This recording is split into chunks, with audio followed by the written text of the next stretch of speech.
ഈശാനമൂലൻ എന്ന പേരുള്ള ഒരു കൊടുങ്കാറ്റ് തകർത്ത കപ്പലിൽ നിന്നാണ് അന്ന് പൗലോസ് രക്ഷപ്പെട്ടത്.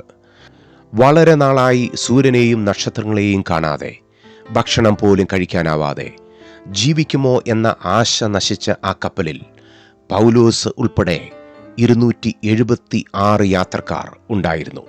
മെഡിറ്ററേനിയൻ കടലിലെ ഈശാനമൂലനിൽപ്പെട്ടാൽ കപ്പലുകൾ രക്ഷപ്പെടാറില്ല. എന്നാൽ അവർ എല്ലാവരും അന്ന് രക്ഷപ്പെട്ടു. മെലീത്ത എന്ന ദ്വീപിൽ അവർ എത്തപ്പെട്ടു.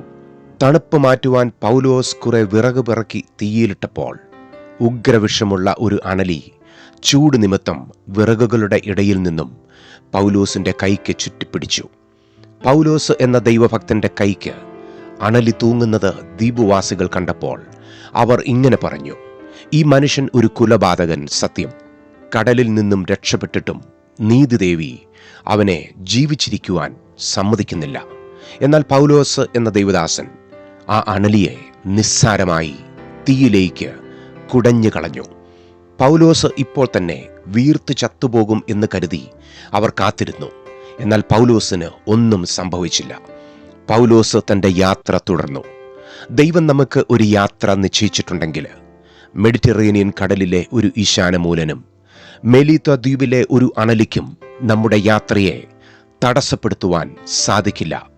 നമ്മുടെ ജീവിതത്തെ തകർക്കുവാൻ കൊടുങ്കാറ്റുകളും ഉഗ്രവിഷമുള്ള അണലികളും പോലുള്ള സാഹചര്യങ്ങളും അനേകമാണ്. നമ്മുടെ തകർച്ച കാണുവാനും നാം പിടഞ്ഞു വീണ് മരിക്കുന്നത് കാണുവാനും അനേകരുണ്ട്.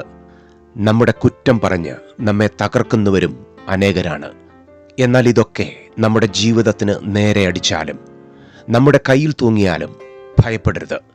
ഭയപ്പെടാതെ അതിനെ കുടഞ്ഞു കളയുക. ദൈവപൈതലേ, നിനക്ക് ഒരു ഓട്ടം ഓടിത്തികയ്ക്കുവാനുണ്ട്. നിനക്ക് ഒരു വിശ്വാസം കാക്കുവാനുണ്ട്. നിനക്കൊരു പോര് പൊരുതുവാനുണ്ട്.